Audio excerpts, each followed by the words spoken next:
میرا دل یہ کہتا ہے تاج الشریعہ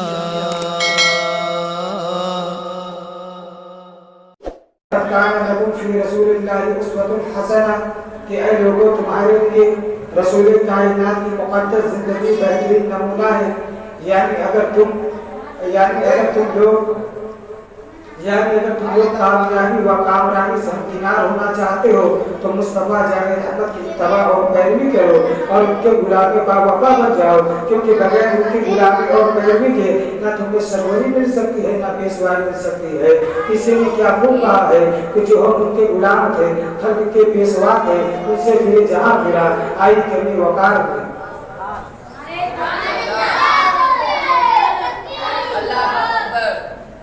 برادران اہل سنت، لقد کان لکم فی رسول اللہ اسوۃ حسنہ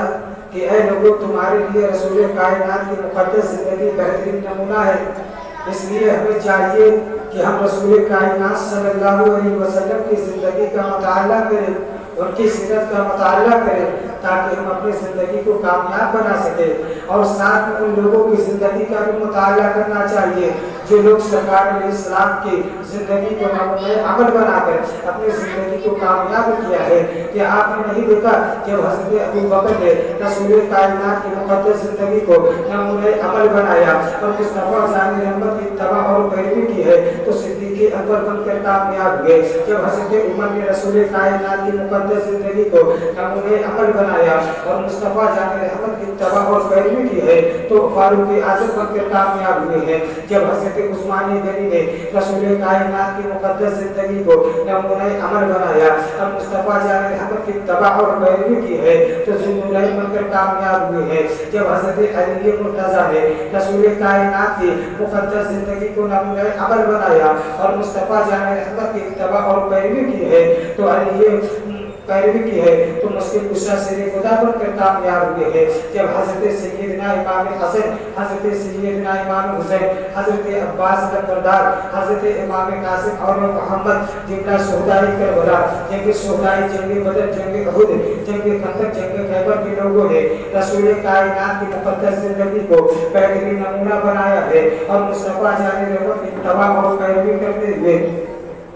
اور پیروی کرتے ہوئے دشمنوں سے لڑتے ہوئے طرح طرح کی تکلیفیں اور مصیبتیں برداشت کرتے ہوئے اپنی جان کو قربان کیا ہے تو پھر وہ ایسے کامیاب ہوئے ہیں کہ اللہ تبارک و تعالیٰ ان کے متعلق قرآن پاک میں ارشاد فرماتا ہے کہ وَلَا تَقُولُوا لِمَن يُقْتَلُ فِي سَبِيلِ اللَّهِ أَمْوَاتٌ بَلْ أَحْيَاءٌ وَلَٰكِن لَا تَشْعُرُونَ کہ جو لوگ فی سبیل اللہ قتل کیے گئے انہیں مردہ نہ کہو، وہ زندہ ہے۔ اے لوگوں تمہیں ان کی زندگی کا شعور نہیں۔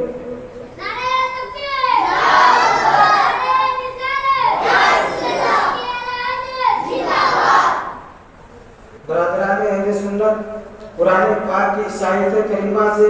حیات النبی کا مسئلہ بھی حل ہو جاتا ہے کہ وَلَا تَقُولُوا لِمَن يُقْتَلُ فِي سَبِيلِ اللَّهِ أَمْوَاتٌ بَلْ أَحْيَاءٌ وَلَٰكِن لَا تَشْعُرُونَ۔ قرآن پاک کی اس آیت مبارکہ، یہ آیت مبارکہ حیات الشہداء کی گواہی دے رہی ہے۔ آپ غور کیجئے کہ شہیدوں کا درجہ نبیوں کے مقابلے ادنا ہے تو گویا شہید ادنا ہوئے اور نبی اعلیٰ ہوئے۔ جب قرآن ادنا کو زندہ کہہ رہا ہے تو پھر اعلیٰ کا عالم کیا ہوگا، پھر امام الانبیاء کا عالم کیا ہوگا۔ تو نبی بدر سے اولا زندہ ہے اور قرآن پاک کی آیت مبارکہ سے حیات النبی کا مسئلہ بھی حل ہو گیا۔ اس لیے اہل سنت کا عقیدہ ہے کہ نبی زندہ ہے اور ہمیشہ رہیں گے کہ یا رسول اللہ تو زندہ ہے واللہ، تو زندہ ہے واللہ، میری چشم عالم سے چھپ جانے والے۔ یا رسول اللہ تو زندہ ہے واللہ، تو زندہ ہے واللہ، میری چشم عالم سے چھپ جانے والے۔ برادران اہل سنت، ہم اپنے نبی کو صرف زندہ نہیں مانتے بلکہ زندگی بخشنے والا بھی مانتے ہیں۔ اور قرآن کہہ رہا ہے کہ شہیدوں کو مردہ نہ کہو بلکہ زندہ کہو، اس لیے کہ مردہ وہ ہوتا ہے جس میں نہ لینے کی صلاحیت ہوتی ہے نہ دینے کی صلاحیت ہوتی ہے۔ اور الحمدللہ شہید دیتے بھی ہیں اور دیتے بھی ہیں تو مردہ کیسے ہوئے؟ لیکن کچھ لوگ مردہ کہتے ہیں تو انہیں کہنے دیجئے، کچھ لوگ مردہ لکھتے ہیں تو انہیں لکھنے دیجئے، اس لیے کہ وہ خود ہی مردہ ہے۔ اگر مردہ نہ ہوتے تو मुर्दा ना होते तो वो मुर्दा क्यों कहते, वो जिंदा को मुर्दा क्यों लिखते। और कुरान में शहीदों को मुर्दा कहने से रोका है, कुरान में शहीदों को मुर्दा कहने पर पाबंदी आयत किया है, लेकिन शहीदों को मुर्दा सोचा जा सकता है, मुर्दा समझा जा सकता है। लेकिन कुरान ने इस होने वाले एतराज को भी रफ़े कर दिया है कि वला तहसबन्नल्लज़ीना ला यंफिरू फी सबीलिल्लाहि अमवातन बल अहयाउ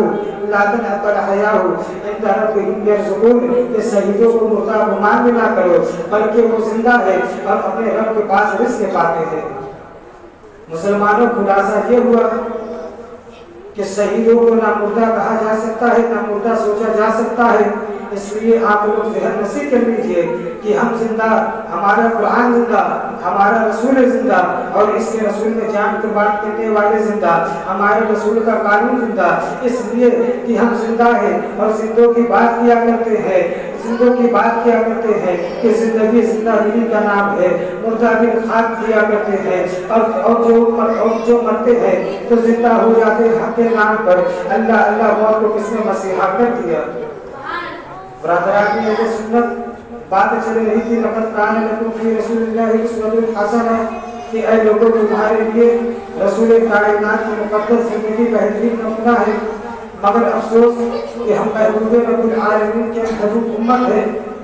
मगर सीरत रसूल अपनाते नजर नहीं आते और हम गुलामी रसूल होने का दावा तो करते हैं, मगर इखलाक़ रसूल से दर्स इबरत हासिल नहीं करते। आज हमारी हालत इस कदर नागुफ्ता हो चुकी है कि मुझे कुरान को ज़ीनत सीना बनाने के ज़ीनत तार बना दिया है, मस्जिदों को वीरान किया है और घरों को सिनेमा हाल से आबाद किया है, बल्कि अपने अपने घरों को सिनेमा हाल बना रखा है। इन्हीं हालात से मुतासिर होकर डॉक्टर इकबाल फरमाते हैं कि वज़े में तुम हो नसरा तो तंजन में हो, ये मुसलमान है जिन्हें देख कर शर्माए यहूद, और कल्ब में सोच नहीं, रूह में एहसास नहीं, कुछ भी पैगाम मोहम्मद का तुम्हें पास नहीं, और ये तुम मिर्जा भी हो, सैयद भी, अफगान भी हो, बताओ कि तुम सभी कुछ हो, मुसलमान भी हो। बरादरान में अहले सुन्नत, ये मुहर्रम शरीफ का महीना है। इसी महीने की 10 तारीख को शहादत सैयदना इमाम हुसैन रज़ियल्लाहु तबारक व तआला में हज़रत सैयदना इमाम हुसैन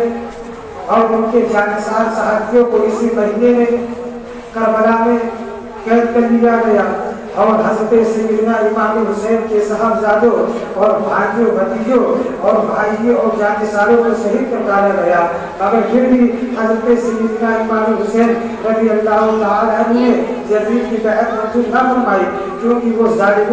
फासिक था। और आखिर में हज़रत सैयदना इमाम हुसैन मुहर्रम की 10 तारीख जुमा के दिन ज़ोहर के वक्त जामे शहादत नोश फरमाया और क़यामत तक के मुसलमानों को ये सबक दे दिया कि जो शख्स इस्लामी तालीमात को मिटाए, इस्लाम का गला घोटे, तो उसकी मुखालिफत करो और कभी उनसे मेल न रखो। तो बरादरान अहले सुन्नत, ये वो महीना है और इस महीने में हमें चाहिए कि रसूल कायनात की मुक़द्दस ज़िंदगी को नमूनाए अमल बनाए और हज़रत सैयदना इमाम हुसैन को खुश करे। ये मुहर्रम शरीफ का महीना है। इस महीने में 10 रोज तक हज़रत सैयदना इमाम हुसैन रज़ियल्लाहु तआला अन्हु के नाम से नियाज़ो फातिहा होता है और उनके नाम से महफिल मुनक़्क़िद की जाती है। और ये इमाम हुसैन का सदका है कि जो उनके नाम की महफिल में हम और आप तशरीफ़ रख रहे हैं और हज़रत सैयदना इमाम हुसैन नेक कामों से खुश होते हैं, जैसे मुहर्रम शरीफ के महीने में दुरूद शरीफ पढ़ना, कलमा शरीफ का जिक्र करना, कुरान पाक की तिलावत करना, नमाज की पाबंदी करना और ऐसे महीनों में अल्लाह की बारगाह में अपने गुनाहों से तौबा करना और यकीनन अल्लाह तबारक व तआला हमारे गुनाहों को इमाम हुसैन के सदक़े माफ़ फरमाएगा और हमारी तौबा को कबूल फरमाएगा, क्योंकि रब्बे ज़ुल जलाल का ऐलान आम है कि ला तक़नतू मिन रहमतिल्लाह, कि आओ अपने रब की रहमत से ना उम्मीद ना हो मायूस इकबाल अपनी कसब की वजह से, जरा दम हो तो बहुत ज़रूरत है साथी। और अल्लाह की सबका बकदम शान है ये, इंसान को इंसान है ये, कुरान को ईमान बताता है इन्हें।